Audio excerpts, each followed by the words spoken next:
haven't done for a while. Just the good old-fashioned vlog. Very early start this morning.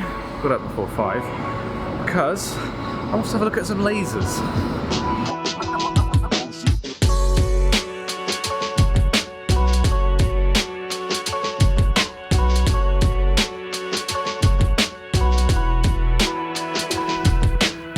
Okay, so I've made it to the campus, but a problem which I hadn't anticipated is this place is so huge, I have no idea where to go. You can like see this place from space.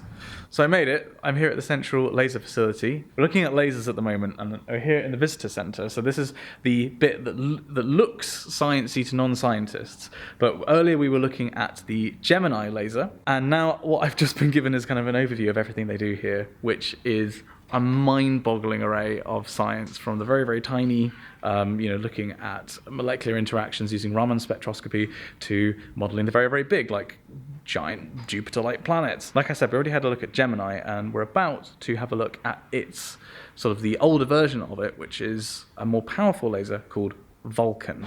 So at some point in the past, a beam has come out of here. It's gone through some optics, but it's missed one, because instead of ending up down that end of the room, it burned a hole in the wall, and there's something, a lamp in front of it, which somewhere has got a hell of a scorch mark on one side.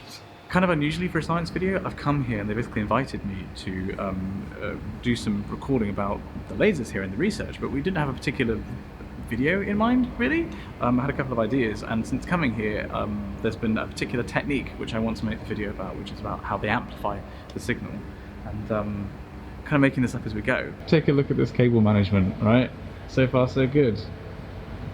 Oh wait, things are getting a little bit messy. Oh my god. How on earth do you debug anything? Well, it's been really fun being here at the laser facility, actually. Like, making stuff up on the fly in terms of filmmaking is always like a massive challenge, and it's, funnily enough, a lot what doing a vlog is like. I love vlogging, I really do, and it is what this channel has become sort of built on. It's what made it the size it currently is.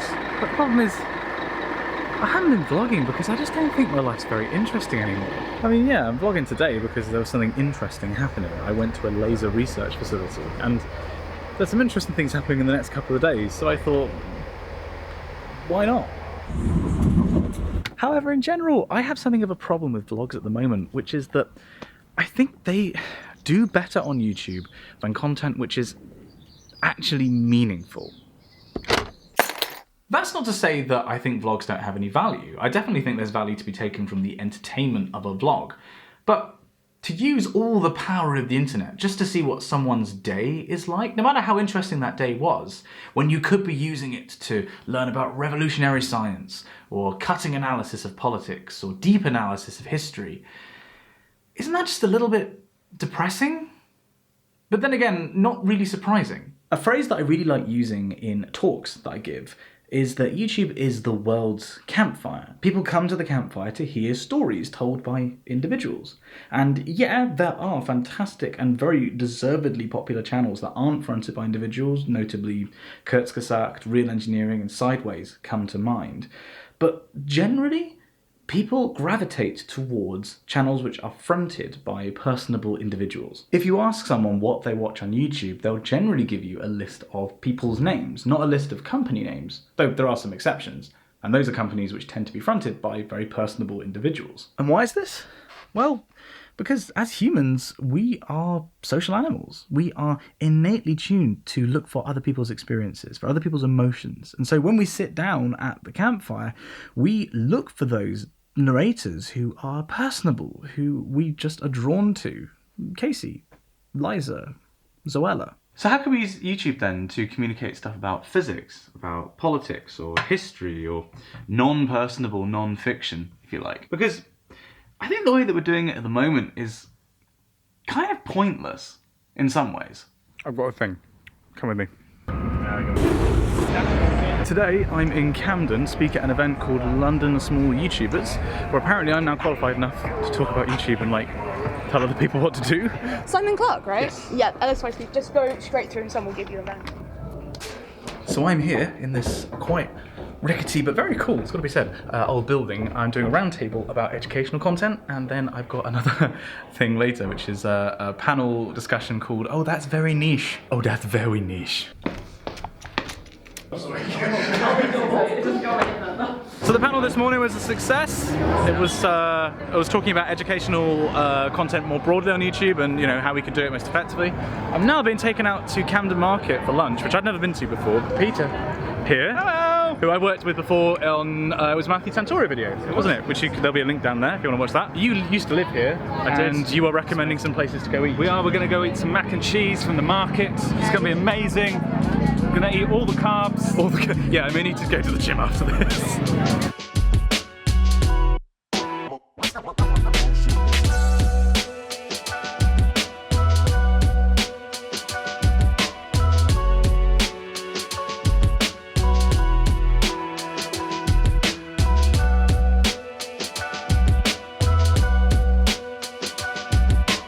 Solid recommendation.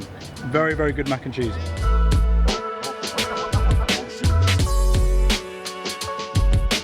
Well, this is all rather lovely. We should probably get back to the conference though.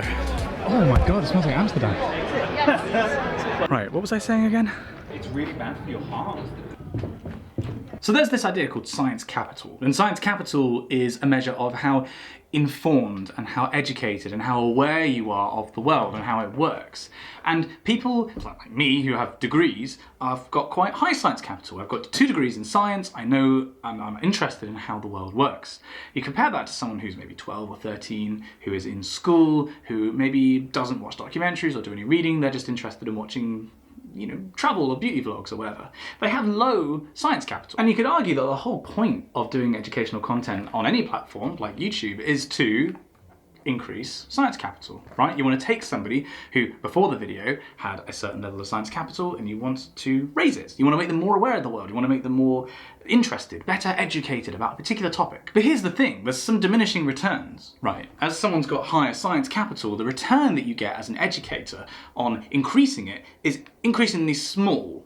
Right? If I was to watch a video about how a particular thing in the world works, it's going to raise my science capital, but it's going to be a smaller fractional change. It's going to be a less of a good done than if somebody who had a much lower science capital, who was maybe 12 years old, came away from a video understanding something much better. Why am I talking about this? Well, I'm bringing this up because most creators on YouTube, and other platforms I should say, who make educational content are aiming for people who have high science capital in the first place. The kind of people who search for videos like this tank defeated the Nazis in World War II. They're already interested in engineering. You're going to be increasing their science capital, sure, but it's going to be a smaller fractional good than if you targeted people who were less educated to begin with. As an educator on YouTube, my objective is to good. I want to try and raise people's science capital. But the frustrating thing is I'm only reaching people who are going to receive the least fractional difference from it. And this brings me back to vlogs. Perfect.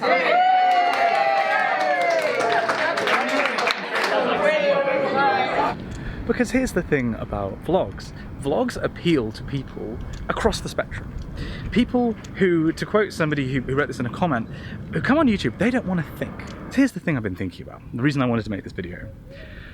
What if we were to use the vlog and the vlog format as a way of educating, as a way of communicating non-personal non-fiction? Because vlogs are dumb. Or at least they're perceived to be. They're perceived to be this format where you see the thumbnail, you see the kind of title, and you think, great, a video I don't have to think when I'm watching it. Hello. Except vlogs don't have to be dumb. As a matter of fact, I received a package yesterday which kind of illustrates the fact that you can make vlogs which are educational and also have them be, watched by people. Because since 2012, this channel has been making video blogs which had a purpose. They had the purpose of trying to educate people about first Oxford, and then secondly about doing a PhD, and then what I was doing my PhD on.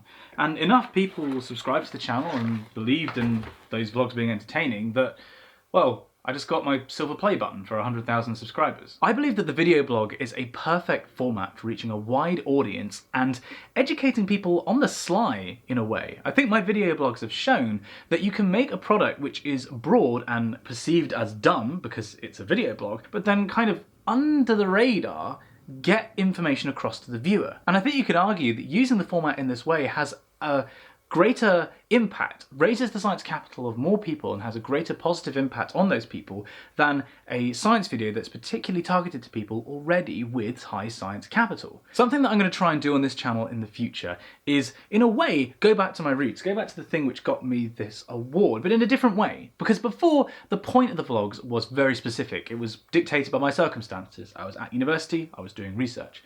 Now I think that I'm of a size where I can, and of a technical level, where I can make video blogs which are going to be educational, but sneaking that education in amongst a dumb framework. Something that hopefully I've achieved in this video already. Because I think that educating people on YouTube is important, and I think that educational videos should be more than just lists of facts. It should change the way that you think. And I think the best way to do that with a wide audience is to contextualize the educational content in someone's life, like mine. I guess what I was trying to say in this video is that I have been thinking about the vlog and I have been frustrated by it, and I think this is the best way that I can come to terms with it, is to use it for, and its inherent dumbness, for good. For a good purpose. So on this channel in the future, hopefully you're going to see more stuff like this, as well as stuff which I enjoy making, like video essays, and particularly seems to be climate change is going to be a thing that I have a few more video essays to make about that. But ultimately the thing that got me this play button is vlogs with a point. Vlogs which I think have an educational point to them and have a little bit of brain about them.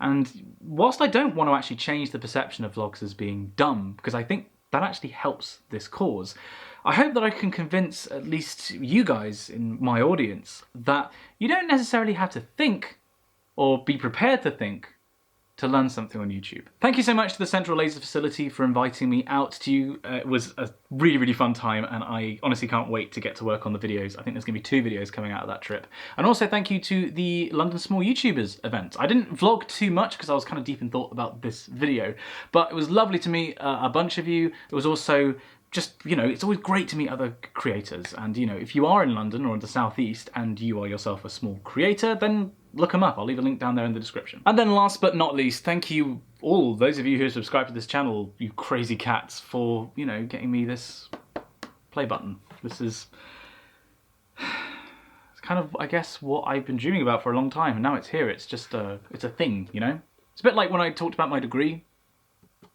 It's experiences in getting this that are more valuable to me than the actual physical thing. But for what it's worth, thank you to the 100,000 plus now people who subscribe to this channel. I hope I make it worth your while.